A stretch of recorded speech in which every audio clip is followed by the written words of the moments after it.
Video games are awesome. But while there are some awesome games in the world, there are some games that are outright awful, even though everyone loves them. And some games are awesome, yet they don't get enough praise. If you knew me from my original account, you probably saw my original list. But that list was absolute poop. Now because this is an overrated and underrated list, this should go without warning. If you disagree with me on my opinion, that's perfectly fine. But if you don't respect it, then don't comment.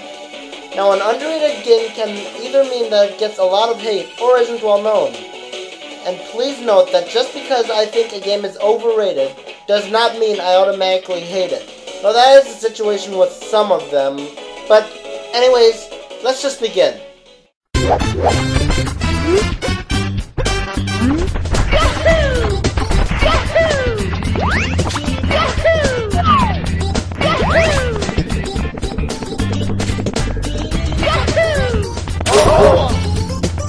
I hate the Game & Watch games. They were made back when video games had so many limitations that outright ruined them. Not only that, but they were full of plot holes. Out of all of them, Fire is the most well loved, but I just don't like it. Basically, the game is about using a stretcher to bounce people jumping off of a burning building and into an ambulance. Like most Game & Watch games, all you do is stand in a few spots. Boring! The game is about using a stretcher to bounce people out of a burning building and into an ambulance. But the game, like most of them, is full of plot holes. Like, how are they infinitely crammed in the ambulance? That's gotta be uncomfortable. And how are there so many people in the building? What, are people running into the back of the building? Wow, these people sure are stupid. I know I'm not saying much, but come on! It makes no sense whatsoever. The modern version may be a huge improvement, but it's a terrible game despite that. Sure, there are graphical upgrades, and music, and Mario characters falling at different heights, and eggs which can make moons or bombs appear, but the game still feels undeveloped because it still feels like a minigame. Also, in easy mode, the order you catch the first 7 is always the same. Catch Toad, bring him to the carriage, then bring another Toad, then Yoshi, then another Yoshi, then 2 Donkey Kong Jr.'s, one at a time, then an egg, and then it finally randomizes. That is why I hate this game so much.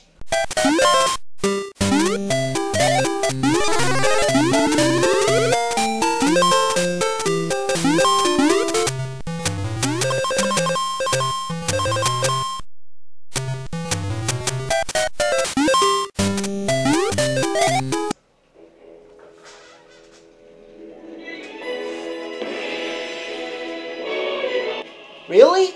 Didn't Brawl get a lot of love? Well, yes, it got most of the attention it deserves. People loved it worldwide.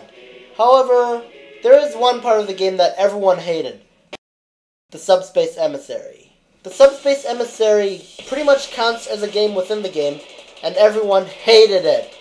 Which is sad because that was actually my favorite part of the game. Yes, I said it. I can understand why they hate it when they're talking about ruining the challenge of getting all the characters and how the storyline should have been much more specific. But I didn't find the other reasons very valid. I mean, people complain about the lack of nostalgia, and I can understand hating a game for whatever reason, even if it is for unnostalgic purposes, well kind of. But this game actually has more nostalgia than you think. For example, it's filled with Kirby references, like the explosive blocks, minecarts, launcher things, and even the Jicks kind of act like Gordos by being indestructible and either moving back and forth on circular platforms. This game also has classic Mario enemies. Link pulls the Master Sword very similarly to how he does in Twilight Princess. Escaping the subspace bomb factory is kind of like the escape missions in Metroid, and it even has Meta Ridley playing in the background. They even have the barrel cannons from Donkey Kong Country. I also love how the characters band together and have them in different groups. That was plain awesome. The game also has its share of funny moments that really got me, and I honestly didn't hate the Great Maze. Heck, I loved it, because it brought back amazing memories of the Subspace Emissary.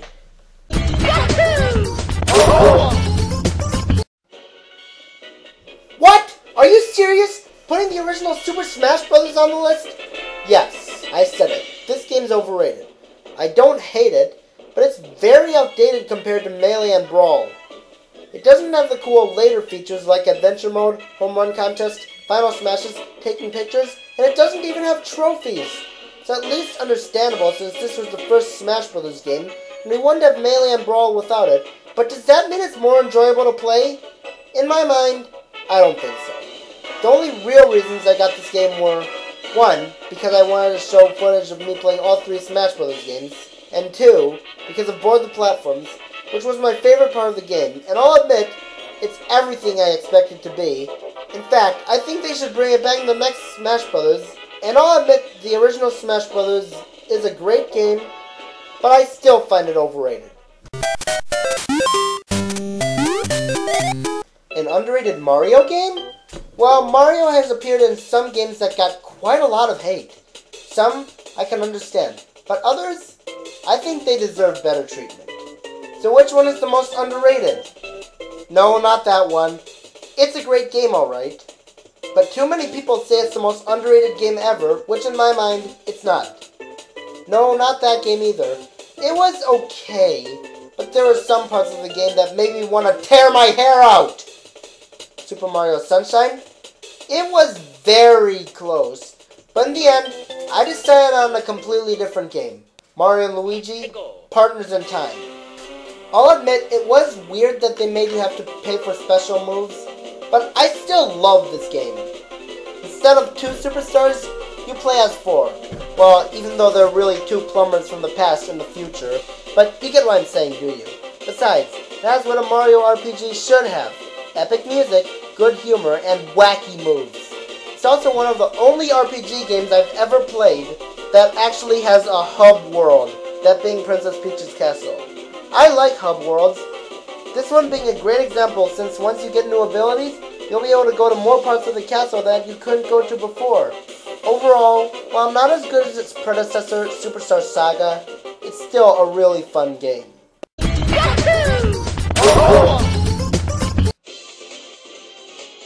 Really? 3 classic games in a row on the overrated side? This will be the last classic game on the overrated side of the list. Super Mario Kart is okay by today's standards. It's understandable that everything's flat because it was the first Mario Kart game, but why are the turning controls so awful? It's so hard to turn in this game because you will likely not turn in time before you hit the wall. And instead of the characters being randomly handicapped, they lazily made it so that a certain character is always ahead of a certain character, depending on who you're playing as. For example, every time I play as Mario, Donkey Kong Jr. is always the one to be closest to the first place aside from me.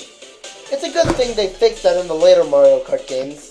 Overall, it's a great thing this game came out because we wouldn't have had the later Mario Karts without it, but, like the original Smash, it's still overrated.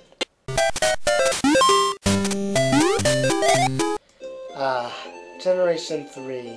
The game where I started my Pokemon journey. While the first generation is the definition of nostalgia to many people, the third generation brings back even more memories from me. And yet, people still say it's the worst generation of Pokemon. Or at least they did. Until Generation 5. When Generation 5 came out, everyone said this generation was even worse than the third generation. This generation made a lot of people lose interest in Pokemon. I'll admit, it was annoying that they don't have earlier Pokemon in the Unova decks, and it is inexcusable that you can't even get Pikachu without transferring, but I think that a lot of times, there were times where Game Freak really listened to their fans. They took out that annoying saving a lot of data feature from Generation 4. I hated the saving a lot of data feature from Generation 4, because if you did a lot since the last time you saved, you would have to wait forever to play again. But in Generation 5, they replaced that with a meter that shows you how much time it's spent saving and how long until you can play again. Thank you so much, Game Freak. And they made Rotom even better since it has 4 unique typings instead of 1. That's awesome. And seriously, people call it racist just because it has some black people in it? Are you people out of your tiny little minds? Heck, you're the ones being racist for complaining about someone being black. Overall, I love this generation of Pokemon.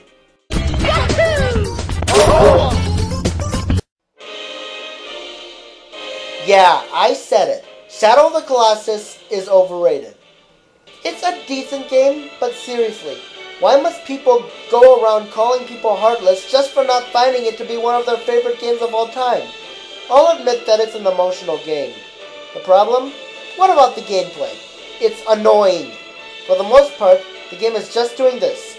Watch the cutscene to find out where the next Colossus is, track it down, then defeat it, and repeat that 16 times. It's fun at first, but by the time you reach the 7th Colossus, it gets kind of repetitive. The cutscenes aren't half bad, but tracking down the Colossi is just a chore. There's not much fun stuff for you to do. It's mostly just you riding your horse, tracking down the Colossus, and because the only thing that the map pinpoints is your location, and because the light's supposed to pinpoint what direction the Colossi are in, you sometimes won't know if you have to go straight or find another way, because usually the straight ways lead to a dead end. It's not fun, it's not hard, and it's not even emotional, just annoying. The bosses are fun, but there are some times where the bosses take like an hour to beat, and after facing the same boss for like an hour, it gets pretty boring. Bosses like Phalanx and Avian are awesome, but there are also some bosses that can be repetitive and frustrating. Also, when you're hit, you're knocked unconscious for a few seconds, giving the enemy enough time to ram you down again right when you get back up, allowing you to get repeatedly pummeled, not even letting you move. That's no challenge, that's just plain cheap. So it's a decent game, but it can be really frustrating. Oh gosh, I sure hope the Autark of Flame doesn't find out that I find this game overrated. I can imagine how many people are going to call me a man-child by now. Yes, I said it. Yoshi's Story is underrated. Granted, it is kind of a kid's game, but just because I happen to like it does not make me a man-child. I like the game, but I don't regard it as one of my all-time favorites. Heck, I liked both Yoshi's Island and Yoshi's Island DS more than this game. This game's still good. Granted, it was pretty easy and kind of short, but trying to go through all the levels will keep you busy. It also has relaxing music and a nice art style to it. Instead of having to make it to the goal, the key here is to get 30 fruits to beat the level. So, while it's not the best game ever, it's still a good game. Get ready, because I'm not turning back now. In my mind, the most overrated game ever is, yep, you guessed it, The Legend of Zelda Skyward Sword. If you saw my top 14 Zelda games list, you know that I hate this game. I was on a streak, I tell you, of having never played a single Zelda game that I hated. And that streak was ruined by this game. And it was a 6-year streak too. And this game ruined that. If you saw my Zelda games list, you probably know that I find the graphics to be a failed blend, the story is unoriginal, and Fee always points out the obvious. But I haven't even told you all the reasons why, because I knew the game would be on this list too, and I didn't want to get too repetitive. I also hate the motion controls, because they keep taking the wrong commands. Did they even test the controls? This is especially annoying when facing enemies that can defend themselves in so many places, especially against Girahim. And a lot of people complained about me stating that the way to summon your loved one will lead to child suicides. But let me explain this. You know how little kids believe pretty much everything? They'll be likely to believe that jumping off a cliff will make a loved wing appear too. But there's one more thing I can't stand. They remove the ability to slice while running. I love that ability. It made cutting down stuff to get items take a very short amount of time. Now it takes forever. They replaced it with the Skyward Strike, which is an awesome move, or at least it would have been if it weren't for the motion controls. You have to hold your sword/Wii remote directly above your head, pointing up to power it. Granted, it can cut down easily, but it's still hard to control. It's not worth losing the ability to slice while running. While a lot of people say it's one of the best games of all time, in my opinion, it's terrible. Heck, people are actually starting to adore this game more than they adore Ocarina of Time. I just don't get it. At least with Fire, Super Mario Kart, and Smash Bros. 64, it was understandable how they were outdated because they were really older games, but this game was one of the newer games, and it stunk! Skyward Sword is in my mind the most overrated game ever. I wanted to surprise you with the number 1 choice, which would have been Shadow of the Colossus, but then I thought about it, and at least Shadow of the Colossus is decent, and I understand why people like it. This game, on the other hand, I didn't see why people love about it, and it's a terrible game. Granted, it's a matter of opinion, but like I said earlier, I'm just stating mine. Now let's tackle the underrated list. The way I see it, many people argue over what Sonic games killed the series. Some people say Sonic 06 ruined the series, others say that Sonic Heroes ruined the series. I haven't played either of those games, but I have played one game that people say is the death of the Sonic franchise. That game is Sonic Adventure. People hated this game. They said Sonic went bad after he went to 3D. When people aren't saying that Sonic 06 and Sonic Heroes are the death of the Sonic franchise, they usually say Sonic Adventure is. Now, a lot of people also hate 3D Blast and Sonic Genesis for the Game Boy Advance, which I've played, but unlike Sonic Adventure 1, I actually agree with the haters when they say that Sonic 3D Blast and Sonic Genesis are bad games. Sonic Adventure, on the other hand, was just awesome. Let me explain how each character works. Sonic, as we all know, can run insanely fast, which was already fun to do in the 2D games, but in the 3D games, it's even more awesome. Tails can fly, and his stages involve him racing Sonic to the finish line. Sounds impossible, but there are shortcuts Tails can fly to. And he's also kind of cute. No, not in the disturbing kind of cute, but I'm talking about the Pikachu kind of cute. It's pretty much the same as how Karaya Wave stated his opinion towards Jirachi and how he found it to be cute. Knuckles has some awesome combat moves, and he's the only echidna in the world who can glide. His stages involve him seeking out 3 Master Emeralds. Amy can wield a hammer that can even let her jump high, and her stages involve her being chased by a robot and having to make it to the balloon to finish the stage. And just like Tails, she's pretty cute. And like I said earlier, not cute as in a disturbing way, but in a cute way. Gamma's stages involve him trying to destroy a target. And he's a robot with lasers, and for a robot, his backstory is amazing. I would go on about it, but if you want to see it, go watch the Ultra Flame and Josh Scorcher's Top 10 Saddest Video Game Moments list. Jake the Cat was the only annoying playable character in the game. Then, after you complete every story, you play as Sonic again, and in the final battle, Sonic becomes Super Sonic in the epic final battle against Perfect Chaos. In conclusion, people hated this game because Sonic has green eyes, more quills, and is taller, but I actually think he looks more awesome like that.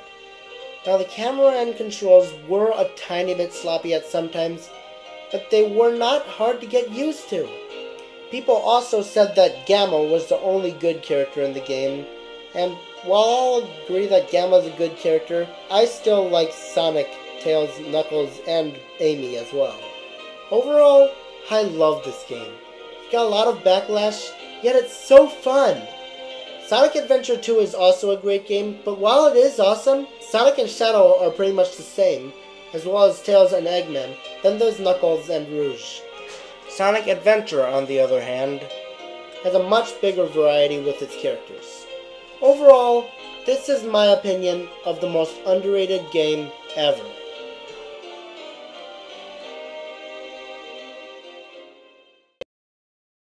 Burn to the ground! Burn to the ground! Burn to the ground!